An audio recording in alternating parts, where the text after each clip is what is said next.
Кыргызстан муфтияты тармактык маркетинг арам деген номер 5 фатвасын чыгарган. Эмнеге мындай өкүм чыгарган жана кандай каталар бар көрүп кетели. 6 пункт. Маани маңызы мүчөлүк акы взнос болуп эсептелген жогорулатылган баа. Кээ бир товарлар жана кызматтар пирамидалык түрдөгү тармактары аркылуу мындай компаниялардын жогорку кирешеге ээ болуш жана дистрибьюторлордун комиссиялык акы төлөп берүүгө жөндөмдүү болуш үчүн жогорулатылган баада сатылат. Мындайча айтканда, көп тармактуу уюм курулуп атат, пирамида сыяктуу деп атат. Көп тармактуу уюм курулуп атат. Ошол уюмдагы кызматкерлерге айлык акы, комиссия төлөш үчүн бул жерде баа кошулуп атат дагы, кымбат болуп кетип атат товары деп атат. Бул мындай айтып атат.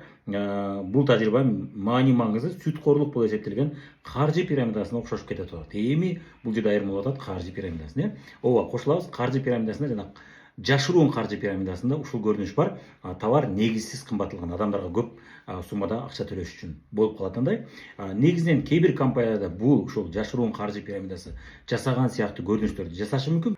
Бирок мен иштешип аткан Фаберик компаниясында бул көрүнүш жок. Ишенбесеңиз салыштырып көрсөңүз болот. Биздин товар, биздин продукциялардын баасы кадимки дүкөндөрдүн жана павильон базарлардын баасындай эле, ошондой эле баа.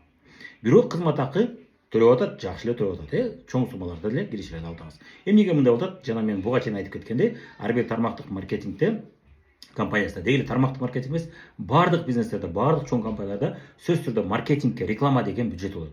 Ошол бюджеттен төлөп берип атат деп түшүндүрдүм. Астында келген адамдардын соодасын же алардын акысын берип аткан жок ал. Ошол соодасынын эсебинен ага түшкөн пайдадан компанияда маркетингке деген өзүнүн бюджети болот. Ошол жерден төлөп атат деп атабыз. Бирок ортодомчуларга төлөбөйт. Жөн эле катталып коюп ортодо эч нерсе кылбай жүргөн адамга эч качан төлөбөйт. Анын үчүн өзүнүн схемасы бар, өзүнүн отрыв деген талабы бар. Ошону аткаргандар иштеп атат деп түшүнөт, ошолорго төлөйт. Анан жөн эле эки адам каттап коюп эч нерсе кылбаса, бирок астында иштеп атса, ага акча түшпөйт. Фабериктин маркетинг планында ошондой. Бул боюнча ишенбесеңиздер далилдерди көрсөтүп берем. Бирок негизинен кымбаттап атат деп атат. Бул баардык эле компанияларда кымбаттаганын себеби ошодон эмес. Ал батыштын компанияларында же ошол сыяктуу компанияларда чындап сапаты жогору болушу мүмкүн, же болбосо батыш үчүн бул баа нормалдуу болушу мүмкүн. Эгерде сиз мисалы үчүн азыр батыштын өнүккөн өлкөлөрдөн кандай бир продукцияны Кыргызстанга алып келчү болсоңуз, ал кымбат болот. Эгерде оригинал болсо, жакшы сапат болсо, кымбат болот да.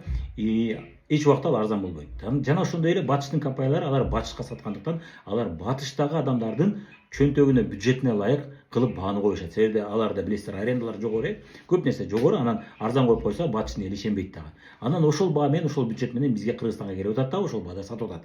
Ошондуктан алардын товарынын баасы кымбат болуп атат. Ал эми биз иштешкен Фаберик бул Россиянын компаниясы болгондуктан, бул Россиянын элинин чөнтөгүнө ылайык кылып бааны коюп атат. Бизде ошол эле учурда айлык акы, кызматтар жана аренда сыяктуу чыгашалар аз, салыштырмалуу. Ошол себептен ошого ылайык баа коюлган. Бул жерде дагы муфтият эмне? Үстүртөн карап атат да, баарына эле бирдей карап коюп атат дагы, сен арам болсо, адал болсоң да сен кошо арамсың деген саясат болуп калат. Бул адашуу болуп атат, үстүртөн карап коюу болуп атат. Билип билбей жазып койгон фатва окшоп калат. Эми ушундай адашкан, үстүртөн караган фатвага ишениш керекпи?